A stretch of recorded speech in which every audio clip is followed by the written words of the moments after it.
निम्न भू कक्षा में 19.2 डिग्री के झुकाव के साथ अंतक्षेपित किया जाएगा। इस कक्षा में 46.6 डिग्री को प्राप्त करने के लिए PSLV के चतुर्थ चरण को 2 बार प्रज्वलित कर इसे प्राप्त किया जाएगा। आर्ग्यूमेंट ऑफ पेरिजी, असेंडिंग मोड और पेरिजी के बीच के कोण है जिसे कक्षीय तल के साथ मापा जाता है। आदित्य-L1 के इस दीर्घाकार कक्षा में अंतक्षेपण के पश्चात उचित समय पर और उचित अभिवृत्ति में अंतरिक्ष यान में लगे लिक्विड एपोजी मोटर्स को फायर कर कक्षांतरण किया जाएगा और इस तरह 5वीं बार में LAM मोटर को फायर कर यान को पृथ्वी की प्रभावी क्षेत्र से बाहर निकलने में समुचित गति प्राप्त की जाएगी। सूर्य की कक्षा में प्रवेश करेगा और ऐसा करते हुए यह करीब 125 दिनों का समय लगेगा। 125 दिनों बाद यह L1 पॉइंट के पास पहुंचकर और उसकी परिक्रमा करना शुरू कर देगा और यही वह L1 पॉइंट है जहां पर से यह अपने वैज्ञानिक उद्देश्यों का भी प्रतिपादन करेगा। अब हम उड़ान से 11 मिनट की दूरी पर control system activation in progress. Let me in the meantime tell the viewers about the flight events that the launch of PSLV C-57 Aditya-L1 will take. This mission is among the longest flights of PSLV. It is going to last for 63 minutes and 19 seconds.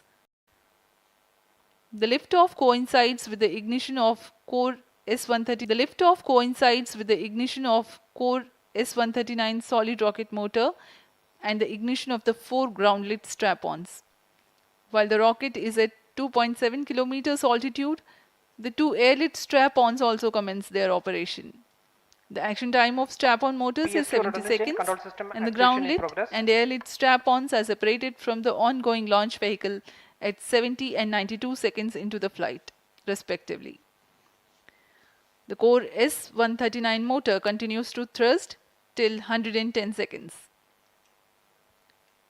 Since the second stage of PSLV operates on pressure-fed liquid engine, the optimal performance of the engine is ensured if the effect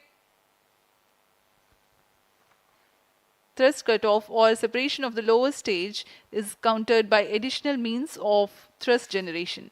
Therefore, the alleged motors provided for this purpose ignite 3 seconds before the first stage separation and continue to thrust for 11 seconds.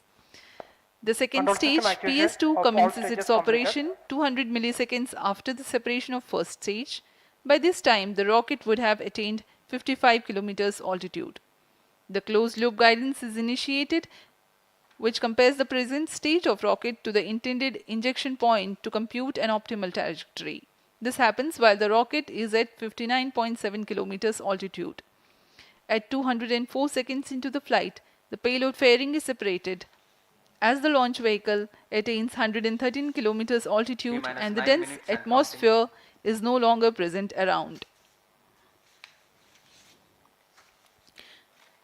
These events are taking place in the operational regime of the second stage, which lasts for 153 seconds. PS2 was separated 262.4 seconds into the flight at an altitude of 130 kilometers, while the relative velocity is 4.9 kilometers per second. The third stage, PS3, ignites about a second later and burns for 118 seconds, during which time it adds 12 kilometers to the altitude and enhances relative velocity tremendously from 4.9 kilometers per second to 7.3 kilometers per second. There is a coast phase of 200 seconds that follow PS3 burnout, during which there is no thrust being developed, but the rocket continues to be steered. At 581 seconds into the flight, the PS3 separates, and the last and the fourth stage of the rocket, together with the Aditya-L1 spacecraft, coasts for a long time thereafter. Till 1396 seconds into flight, the tracking stations at Shar, Port Blair, Brunei and back will be acquiring the real-time performance data of the flight. But thereafter there is no visibility period of around 1600 seconds or 27 minutes. The fourth stage burns twice. First time for a duration of 30 seconds and second time for a duration of 472 seconds. The first burn takes place in no visibility zone, and the second burn is tracked by a shipborne terminal placed in Pacific Ocean. About 200 seconds after the completion of second burn of PS4, the injection conditions for the separation of Aditya-L1 are expected to be achieved.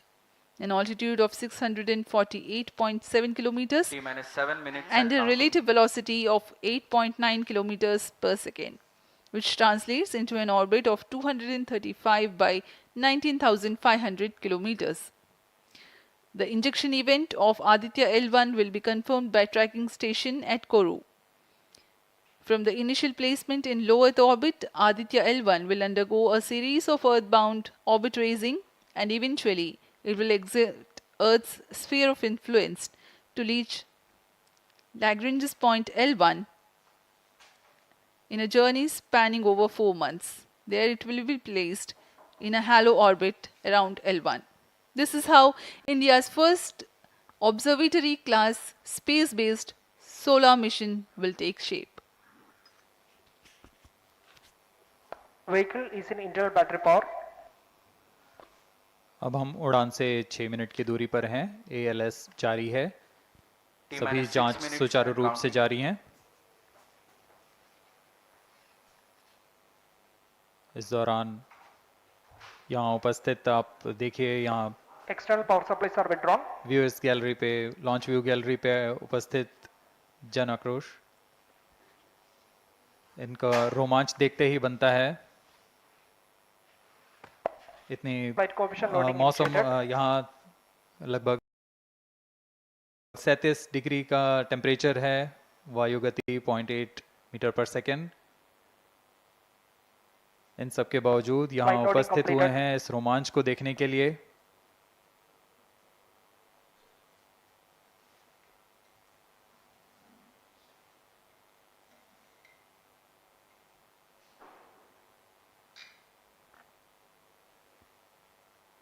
Air traffic controller और मौसम विभाग की अनुमति भी प्राप्त की जा चुकी है। विभिन्न ऊंचाई पर वायु गति माप ली गई है और इसे ऑनबोर्ड कंप्यूटर पर लोड कर दिया गया है। The Satish Dahwan Space Center has its own meteorology department which keeps a very close watch on the weather at the launch base. Weather today is going to be dry and hot. The skies will remain clear.